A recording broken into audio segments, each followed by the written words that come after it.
Bismillahirrahmanirrahim. Assalamualaikum warahmatullahi wabarakatuh. Selamat pagi, siang, malam teman-teman. Perkenalkan dulu, nama saya Ringga Madya Pranata, yang mana pada satu semester ini akan menjadi dosen pengampu dari mata kuliah perpajakan. Dalam 2-3 pertemuan ke depan kita akan bertemu secara blind ataupun secara seperti ini. Nanti setelah Lebaran kita akan bertemu secara offline di kelas.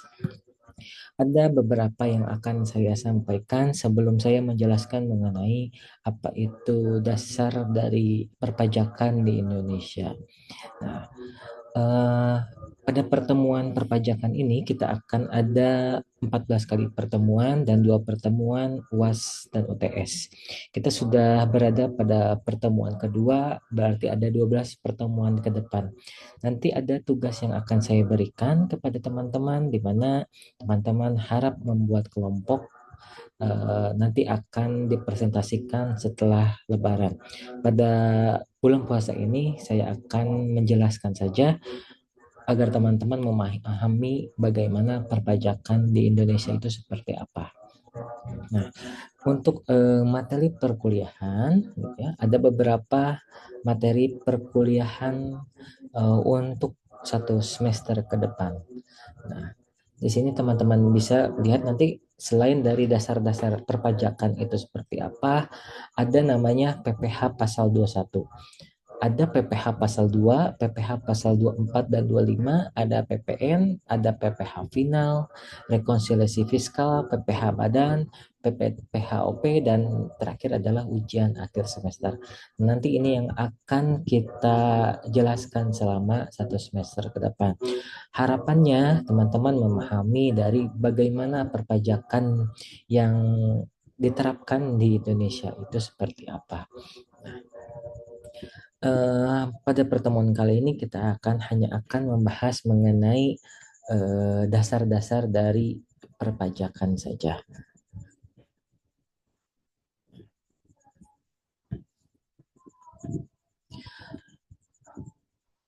Mungkin teman-teman tahu ya bagaimana ataupun sering mendengar yang namanya pajak gitu ya, di mana di umur sampai mungkin teman-teman di umur 20 atau 21 tahun sudah sering kali mendengar apa itu pajak, ataupun teman-teman yang di kelas malam sudah mengalami yang namanya bagaimana pembayaran dari suatu pajak yang dilakukan oleh teman-teman.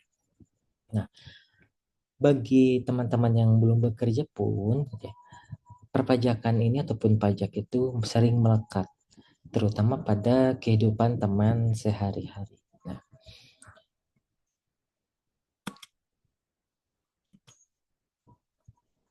terlihat teman-teman.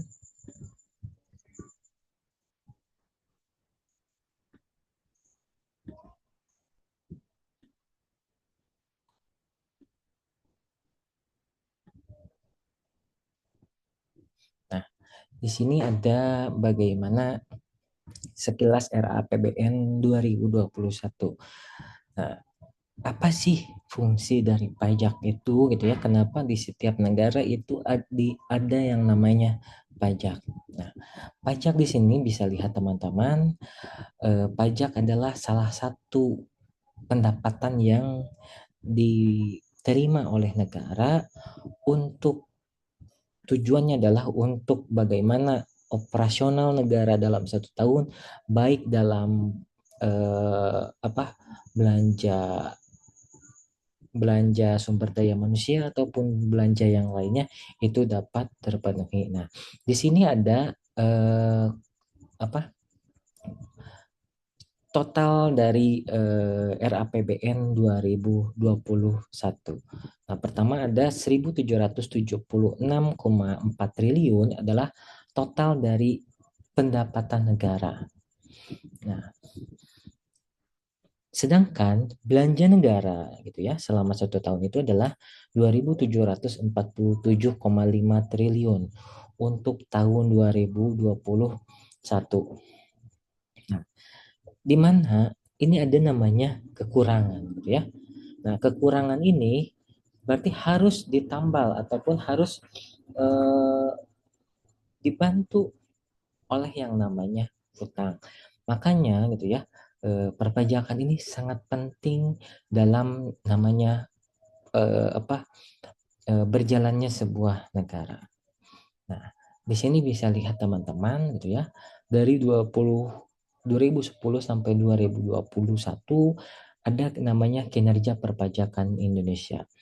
Kemarin gitu ya, sempat ramai bagaimana Menteri Keuangan didorong untuk gitu ya, target dan realisasi itu tercapai. Nah, pada lihat teman-teman, yang warna biru adalah target dan yang warna kuning adalah realisasi. Tahun ke tahun realisasi ini semakin berkurang teman-teman. Artinya kesadaran pajak gitu ya dari masyarakat itu juga semakin berkurang. Nah, yang ditargetkan pada tahun 2021 adalah 1.229 triliun. Nah, sedangkan realisasinya negara hanya mendapatkan sebesar 850 triliun saja. Nah, ini menandakan banyak sekali kekurangan di mana tadi APBN tahun 2021 saja 2.700 triliun. Nah, di sini ada realisasi dan bagaimana kontribusi dari masing-masing PPH. Nah, nanti ini akan kita bahas ya ke depan apa itu PPH, apa itu PPN, apa itu PBB ke depannya agar teman-teman tahu. Nah, tapi secara keseluruhan gitu ya, pajak penghasilan adalah pajak yang cukup besar dalam menopang RAPBN Indonesia. Makanya gitu ya, sebagaimanapun pemerintah selalu menggalakkan agar pemerintah itu dapat merealisasikan dari ataupun capaiannya itu tercapai dari target pajaknya. Nah, tapi kita tadi hanya membahas bagaimana kondisi-kondisi yang ada di Indonesia. Nah, teman-teman harus tahu apa itu yang dinamakan pajak. Nah, pajak adalah kontribusi wajib kepada negara yang terhutang oleh orang pribadi atau badan yang bersifat memaksa berdasarkan undang-undang dengan tidak mendapatkan imbalan secara langsung dan digunakan untuk keperluan negara bagi sebesar-sebesarnya kemakmuran rakyat. Jadi ketika kita menjadi wajib pajak, gitu ya, kita ini wajib berkontribusi, ya.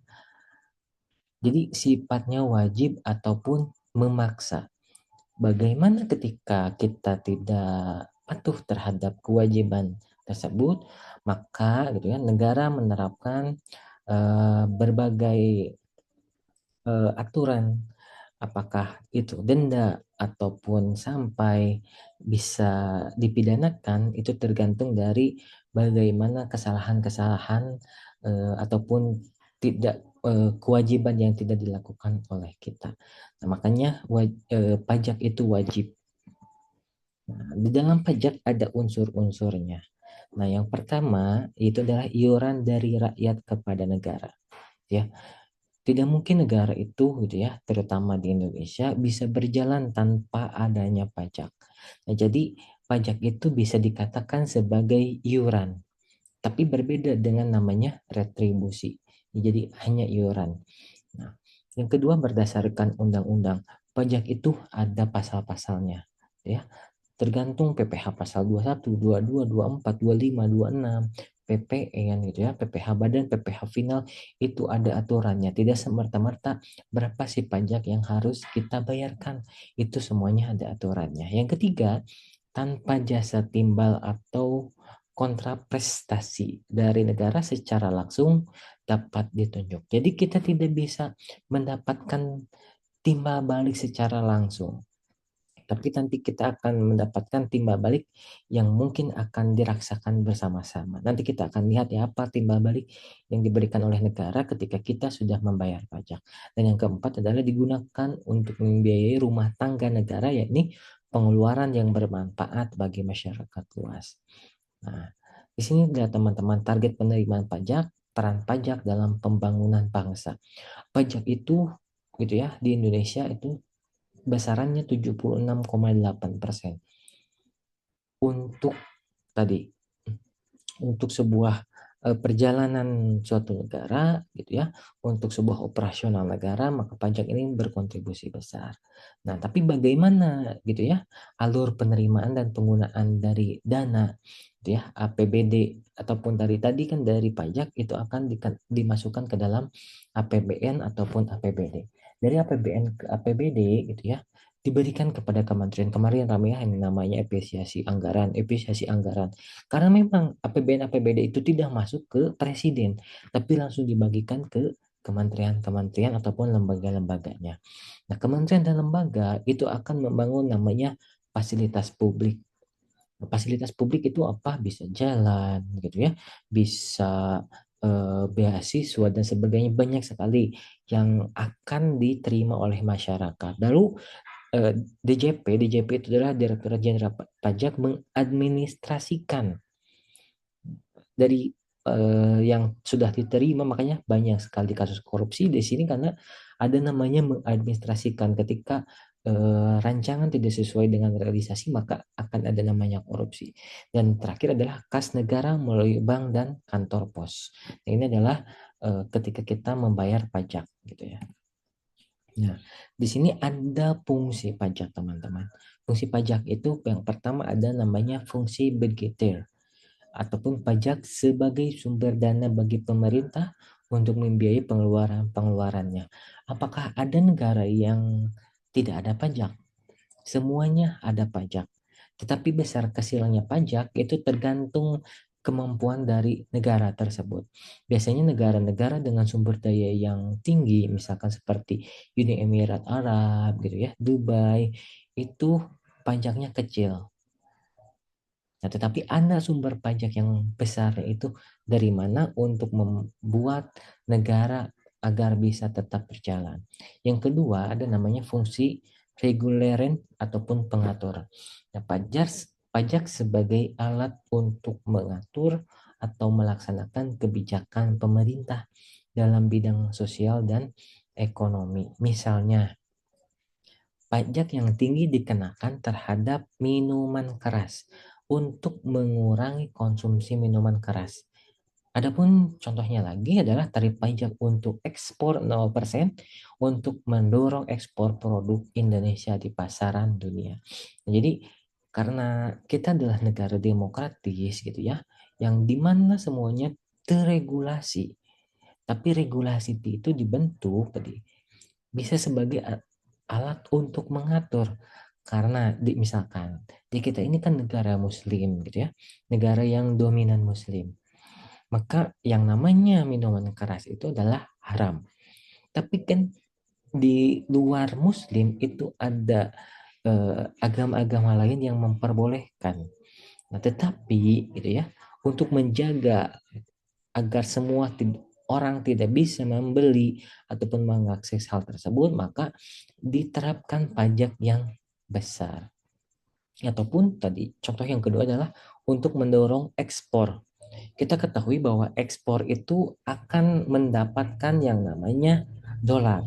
Kita menjual barang ke luar negeri itu memberi apa? Membayar dengan mata uang dolar ataupun yang paling populernya itu adalah namanya devisa, teman-teman. Nah, devisa ini gitu ya, bagaimana supaya besar yaitu dengan mendorong ekspor itu pajaknya 0% agar semua orang mau mengekspor barang keluar. Nah, di sini ada peran pajak dalam pembangunan bangsa. Nah, di sini diilustrasikan sebagai rumah, gitu ya. Nah, yang paling atas adalah bagaimana pembangunan negara, buat jalan gitu ya, buat fasilitas publik, adanya akses ke pendidikan, kesehatan gitu. Itu adalah namanya pembangunan negara. Tapi ini tidak bisa berdiri di atas, ada penunggaknya. Berarti apa sih penunggaknya? adalah penerimaan negara ataupun sumber dananya. Nah, sumber dana ini terbagi ke dalam dua, ada pajak, ada juga namanya non pajak. Nah, non pajak ini gitu ya harus didukung ataupun masyarakat harus ikut serta mendukung agar pajak ini ataupun non pajak ini bisa menjadi pilar penerimaan negara. Nah, jadi di sini nanti yang akan dibantu oleh DJP dan dukungan dari instansi lainnya. Nah, apa saja manfaat pajak tadi kan? Kok hampir semua itu ada pajak gitu ya? Untuk apa sih pajak? Nah, yang paling terlihat teman-teman itu ada namanya pembangunan infrastruktur. Bisa namanya perhubungan, pemukiman, irigasi, energi, dan lainnya. Nah, untuk membangun semua ini membutuhkan dana yang begitu besar. Tentu jika negara tidak dibantu dengan pajak, pembangunan infrastruktur ini mungkin sulit untuk terrealisasi. Yang kedua, ada namanya meringankan beban dan mensejahterakan rakyat. Ada layanan pendidikan, penanggulangan kemiskinan, layanan kesehatan, ketahanan pangan, dan subsidi. Nah, layanan pendidikan, teman-teman dari SMP, SD, SMA, kemungkinan ada sekolahnya yang gratis ataupun sekolahnya murah. Nah, kenapa sekolah bisa gratis dan murah? Karena itu disubsidi oleh pajak. Jadi pajak dikeluarkan untuk layanan pendidikan agar masyarakat tidak usah bayar. Yang kedua ada penanggulangan kemiskinan. Biasanya untuk apa? Ada program BLT gitu ya, ada program UMKM, ada program koperasi. Itu adalah untuk penanggulangan kemiskinan. Ada layanan kesehatan, ada namanya BPJS. BPJS mungkin kan kita 1 bulan itu bayar hanya berapa saja. Jika kita logikakan teman-teman, mungkin sulit kalau misalkan tiap bulan kita mengalami sakit gitu ya, dengan bayar 50.000 masa semuanya terselesaikan kan tidak mungkin. Nah, layanan kesehatan ini dibantu oleh pajak agar gaji dokternya bisa terbayar, fasilitas-fasilitas yang ada di misalkan di klinik itu ada, itu disubsidi oleh pajak, dan begitupun dengan yang lainnya. Yang ketiga, ada namanya mewujudkan suasana aman dan tentram dan kepastian hukum bagi kehidupan rakyat dan dunia usaha. Nah, ada namanya TNI Polri gitu ya, ada namanya kejaksaan. Nah, semua itu adalah untuk mewujudkan suasana aman dan tentram. Teman-teman pasti mau kan namanya aman gitu ya, jalan kaki aman, kemana-mana aman. Nah, itu semua gitu ya kan tidak bisa gratis. Ada orang yang harus dibayar. Nah, untuk melaksanakan hal tersebut pajak di situ masuk untuk pertahanan negara dan keamanan dan ketertiban. Nah, ada pun namanya subsidi. Nah, ini yang kemarin lagi ramai ya teman-teman. Bagaimana eh, apa subsidi-subsidi yang ada di Indonesia sedang terkena masalah.